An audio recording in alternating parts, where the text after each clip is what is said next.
Si est-il l'événement du moment et tout le monde ne parle plus que de ça. Depuis le 20 novembre dernier, la Coupe du Monde a débuté au Qatar et les yeux de millions de téléspectateurs sont rivés chaque jour sur la compétition la plus prestigieuse du football. Un moment privilégié pour les amoureux de sport, même si l'attribution de cette édition au petit pays du Moyen-Orient a fait grincer des dents. Pourtant, force est de constater que jusqu'ici c'est un véritable sans faute. Les matchs sont pour la plupart agréables à regarder et l'organisation semble parfaitement gérer la situation.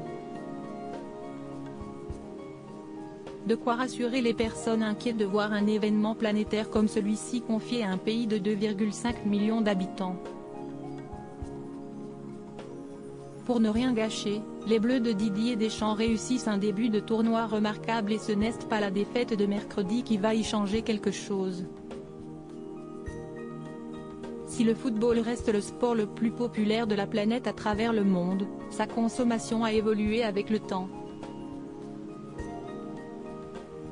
Un nouvel élément fait fureur depuis quelques années maintenant, les paris sportifs. Présents dans les pays anglo-saxons depuis un bon moment, ils cartonnent désormais en France et les publicités à la télévision sont devenues légion. Que ce soit 1 euro ou 10 euros, ça me crispe.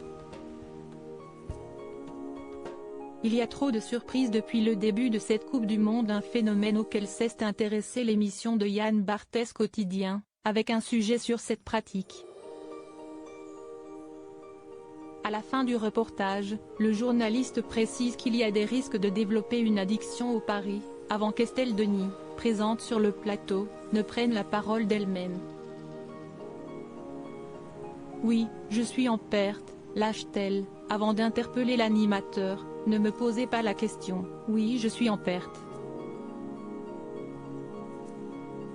Sourire aux lèvres, l'ancienne compagne de Raymond Domenech explique ensuite qu'elle a misé sur une victoire de la France face à la Tunisie, un match finalement perdu par les Bleus, ce qui lui a fait perdre sa mise. Inquiet face à ces révélations, Yann Barthès lui demande alors combien elle a perdu. Je mets des 10 balles, mais si est embêtante aussi. Que ce soit 1 euro ou 10 euros, ça me crispe. Il y a trop de surprises depuis le début de cette Coupe du Monde, peste-t-elle. Et lorsque l'animateur lui demande si elle va continuer malgré ce constat, la réponse est claire, bien sûr, conclut-elle.